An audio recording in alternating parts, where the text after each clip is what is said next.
tú en la vida o das excusas o das razones, pero las dos al mismo tiempo no las puedes dar. Y esto me hace acordar que la mayoría de las empresas sufre básicamente de tres enfermedades y las empresas también se enferman también. Y una de ellas es cuando en las empresas se sufre de algo que se llama excusitis.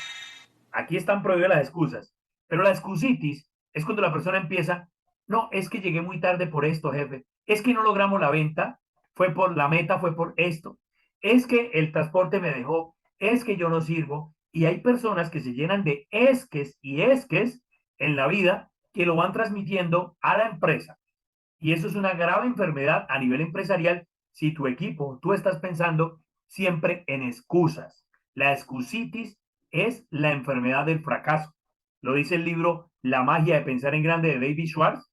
En ese libro vas a encontrar cómo las excusas se pueden volver parte de tu vocabulario y cómo pueden estarte deteniendo para que definitivamente logres lo que el máximo de tu potencial, porque nosotros no hemos logrado el potencial muchas veces porque nos llenamos de excusitis. Primera enfermedad. Segunda enfermedad, muy pero muy común en algunas empresas, le hemos llamado la doctoritis. Y la doctoritis tiene que ver con aquella persona que su rango, su ingreso, digamos, su perfil empresarial, a veces se le sube a la cabeza y empieza a sufrir de doctoritis. Entonces ya no saluda porque él es el doctor, la doctora, porque es el jefe. Entonces se le sube a la cabeza el estatus mental de pensar que es más que los otros. Mire, hoy en día las empresas tienen que ser planas, planas. Ya olvídese que el gerente estaba en una jaula de oro allí donde nadie podía hablar, nadie podía hablar con ellos, tocaba sacarle cita. No, no, no. Hoy día tiene que ser la comunicación mucho más rápida con mis colaboradores, con mis compañeros de trabajo. Y lo mismo pasa cuando, lo hemos visto, hoy en día los gerentes de bancos salen a la calle a abrir cuentas, o sea, tienen que salir ya a la calle, eso se acabó, que el jefazo arriba, de hecho la pirámide que siempre se hablaba, que el presidente aquí, el gerente, los subgerentes, los subdirectores y abajo, eso se invirtió, eso actualmente ya no existe. Todos tenemos que estar enfocados al servicio al cliente. Todos tenemos que estar igual enfocados en traer resultados para la compañía. Entonces, cuidado con la doctoritis, cuidado con ese estatus. Yo tengo un libro, que ya lo tenemos aquí también en la plataforma, el estatus pelatus. Y existe el estatus pelatus social. Esa gente que no saluda, que se cree más que los demás, cuidado con eso. Y la tercera enfermedad, que esta sí que es grave en las empresas, es la famosa grupitis. La grupitis. Cuando lo decimos, es que yo soy administrativo y la verdad yo no me junto con los vendedores. Es que yo soy directivo y no, la señora de servicios generales no me saluda. Cuidado con eso. Es feo estar en una empresa donde está estratificado por equipos o de pronto gente que no se comunica correctamente con el otro compañero. No es que ya me cae mal. Cuidado, porque eso es lo que genera ruptura para siempre en una empresa. A veces cuando hay grupitis, se lo digo si usted es gerente de empresa, a veces es más fácil podar un poquito el árbol. Bueno, y si tú me estás viendo y trabajas para una compañía, ten mucho cuidado que tú no seas el que te poden, es decir, que estás sobrando quizás porque has creado grupitis en tu organización. Ojalá no exista esa mentalidad, sino que todos entendamos que trabajamos para un bien común, que todos trabajamos en pro de la compañía. Y para ello, hoy quiero compartir un hábito de los empleados altamente efectivos. Un solo hábito que encierra varios hábitos, porque cosa aburrida y triste es trabajar en un equipo donde las personas no tienen buenos hábitos. De hecho, los hábitos son aquellas costumbres, formas de ser, comportamientos que repetimos constantemente y se convierten en un hábito. Así que tú eres la sumatoria de tus acciones diarias. De hecho, somos la sumatoria de nuestros sentimientos diarios y también somos la sumatoria de nuestros pensamientos, porque todo parte de tu pensamiento, de cómo te sientes. Por ejemplo, ¿qué sientes en la mañana cuando dices voy a trabajar? Espero de corazón que sientas una alegría, una pasión y que tú digas gracias a Dios el lunes. Y no que digas gracias a Dios el lunes, pero festivo. Cuidado, ojalá no, ¿no? No, ojalá tú siempre digas gracias a Dios el lunes. Qué bendición tener trabajo. Agradece por tu trabajo. Entonces, un hábito que encierra varias acciones es el hábito de ser, y aquí lo tengo escrito, accountability, se dicen los americanos. Accountability es una persona, bueno, realmente esa palabra en español no hay una traducción directa, pero es algo como que accountability es como que puedo contar y es unido con responsabilidad y es unido con proactividad, unido con comprometido. Es una mezcla de varias palabras, pero podríamos decir que es una persona con la que puedo contar. ¡Wow! Yo creo que todo empresario quiere contratar personas con las que pueda contar, no aquellas personas que viven con otra enfermedad, que es la famosa sacacuerpitis, ¿sí? Que le sacan el cuerpo a todo. No, es que eso a mí no me toca. ¿Yo por qué voy a hacer eso? Yo no soy el del aseo, es que yo no soy el de esa área, y es que yo no sé los precios porque a mí, yo no soy el vendedor. Ese tipo de mentalidad no te sirve ni en el empleo, ni en tu propio negocio. He visto gente que dice, no, es que yo soy mediocre en el empleo porque es que me pagan poquito. Cuidado porque los hábitos, vuelvo y lo repito, son la sumatoria de tus acciones. Entonces, esa persona que es mediocre en el trabajo, en el empleo, cuando coloque su propio negocio, lo más probable es que también será mediocre. Pero si es una persona excelente en su empleo, cuando coloque su negocio, o quizás si tenga que irse, créeme que esos buenos hábitos lo van a perseguir.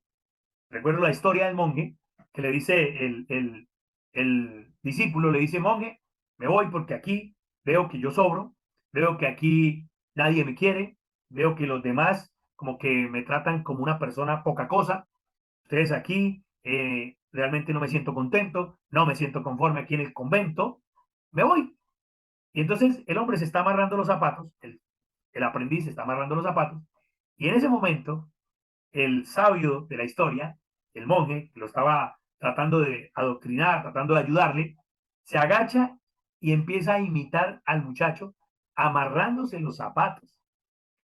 Entonces el hombre, el aprendiz le dice, pero ¿por qué haces eso, monje? ¿Qué está haciendo? Dice, es que soy tu sombra. Dice, no entiendo, ¿cómo así? Dice, sí, y se amarraba los zapatos igual que él. Le dice, soy tu sombra y te voy a seguir donde vayas. Y el súbdito no entendía y dice, pero explícame, ¿qué me quieres decir con esto? Bueno, tú te estás quejando que los demás no te quieren, que te tratan como cosa poca, como poca cosa, que no estás conforme, que estás triste. ¿Sabes qué? Tú te vas a ir contigo mismo, así como la sombra.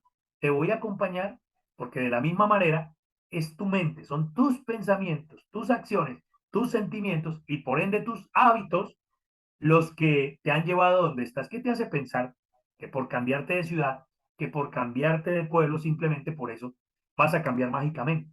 Y la verdad es que esa misma persona muy probablemente, aunque algunos hacen un cambio drástico cuando cambian de país, ahí sí les toca trabajar, ¿no? ¿Por qué no lo haces ahora mismo en tu empresa? Muchos de nosotros estamos encima de una mina de oro, muriéndonos de hambre literal. Recuerdo la historia del hombre que vendió su finca por ir a buscar supuestamente la mina de diamantes más grande. Y se fue. ¿Sabe qué fue lo curioso? Que la finca que él tenía, la que él vendió para irse a buscar la mina de diamante, ahí encontraron la mina Kimberly, una mina americana, la más grande del mundo. ¿Quién la tenía? El hombre que vendió la finca para ir a buscar la mina de diamante. La tenía ahí. Yo quiero decirte que a veces el problema no es tu empresa, no es tu país, no es tu gobierno, sino tu observación, tus pensamientos, tus sentimientos y tu forma de actuar. Así que vamos hoy a estudiar el tema de la accountability, cómo convertirme primero en una persona con habilidad para responder. Eso es responsabilidad. Habilidad para responder por mis actos, tú eres una persona responsable cuando dices, jefe, la verdad es que no vendí por esto, mi culpa, y veo qué hice que no hice bien. En otras palabras, tomar responsabilidad de tu vida, de tus actos y de tus resultados. Ya basta echarle la culpa a mamá, basta echarle la culpa a papá, basta echarle la culpa al jefe, basta echarle la culpa al mercado, al político de turno. Hoy yo quiero llamarte a una reflexión. Tú ya eres responsable de tus resultados. Deja de culpar a los demás y empieza por tomar tremenda y honesta responsabilidad de tus actos y de tus resultados. Y esto me lleva al segundo o a la segunda parte de ser accountability, que es una persona comprometida. Una mujer no puede estar medio embarazada. Una mujer o está embarazada o no está embarazada. Te pregunto, ¿en tu trabajo estás embarazado en el buen sentido? O sea, ¿estás preñado con la visión de tu compañía? ¿Estás preñado y contento? ¿Estás comprometido? Es que el compromiso se nota. Cuando una persona está comprometida, normalmente es el que está madrugando, es el primero que llega, el último que se va. No, no hay que hacer un test ni nada de esto. Normalmente uno como dueño de empresa se da cuenta quién está y quién no está comprometido. Es esa persona que siempre dice, ¿qué más hay que hacer, jefe? ¿Qué otra situación hay por resolver? Recuerda que a ti te pagan por resolver problemas.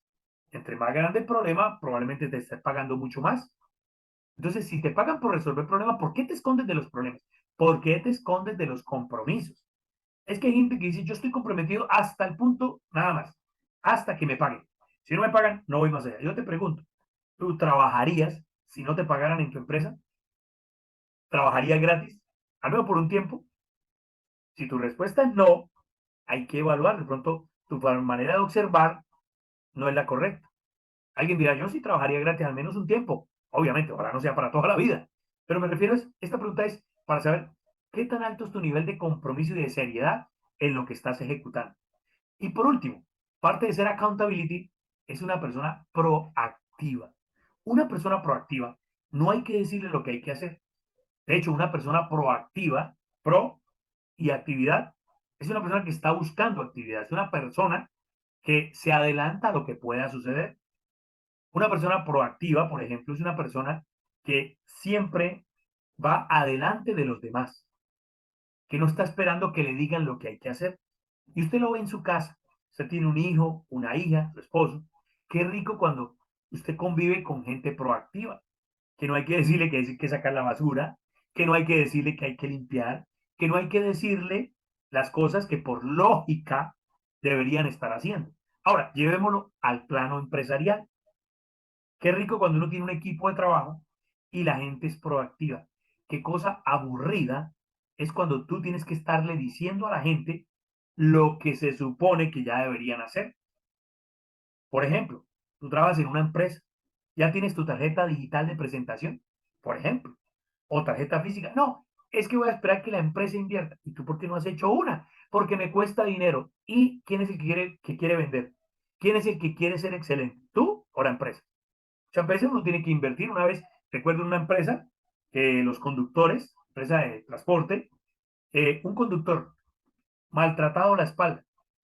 Y entonces yo le decía, ¿y por qué no compraste una silla ergonómica? O por lo menos eso venden unos aparatos aquí.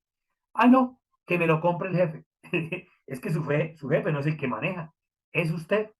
Y él me dijo, no, no, no, es que yo no voy a gastar plata en eso. Pero ¿saben qué es lo triste? Lo triste de esa historia es que ese fin de semana esa persona salió a tomar con los amigos y se gastó una suma muy similar a lo que le valía la silla. Pero prefirió estar con su dolor de espalda, pensando que es el jefe el único que debe invertir en su silla, en su comodidad o en sus herramientas, pudiendo él mismo sacar un poquito de lo que se iba a gastar ese fin de semana de haber comprado su silla y estar cómodo en un sitio de trabajo. Y esto se lo dejo para que lo piensen. Probablemente en su sitio de trabajo falta un bombillo. Algunos dicen, ay, no, pero es que yo qué voy a invertir, eso le toca a la empresa. Un bombillo, pero te puede dar calidad de vida, te puede dar mejoramiento en la vista. O sea, a veces nos toca invertir. Y le estoy hablando a empleados, o lo que hablamos colaboradores, digamos lo que hay gente que no le gusta que le digan empleado, pero le estoy hablando a alguien que es colaborador de una empresa. No le estoy hablando al gerente en este momento, porque el gerente ya sabe lo que tiene que comprar, el dueño.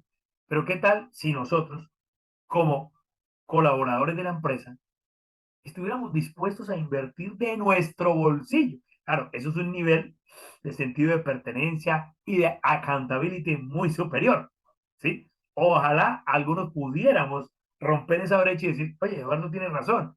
Si yo trabajo en esta empresa, ¿por qué no colaboro con algo? Yo sé que muchos también lo hacen, hay mucha gente, conozco personas que son especiales, por eso estamos escogiendo el empleado del año. Y tú puedes ser el número uno de tu empresa, de tu ciudad, incluso de tu país. Qué rico que te reconocieran como el mejor empleado. ¿Qué es lo que buscamos? Personas, y para poder escoger el empleado del año, se necesita gente que no coloque excusas, que no sufra de doctoritis, mucho menos de sacacuerpitis, que no quieren hacer nada, muchísimo menos de la excusitis, y que tienen mentalidad de accountability, personas con las que podemos contar. De mi parte, quiero rodearme toda mi vida con personas así. Personas que decía mi abuelita, es mejor atajar que arriar, algo así. O sea, es mejor atajar, o sea, detener que estar empujando a alguien. Eso es muy cansón. Espero que tú seas de ese tipo de persona, accountability, porque estoy seguro que en el día que vayan a nombrar un gerente de la sucursal o vayan a ascender a alguien o a mejorar el precio, el pago, van a pensar en ti y no en otra persona. Así que analízalo y ahí te dejo para que lo pienses. Ya sabes, por aquí te saludó Eduardo Navas, el coach en tu empresa.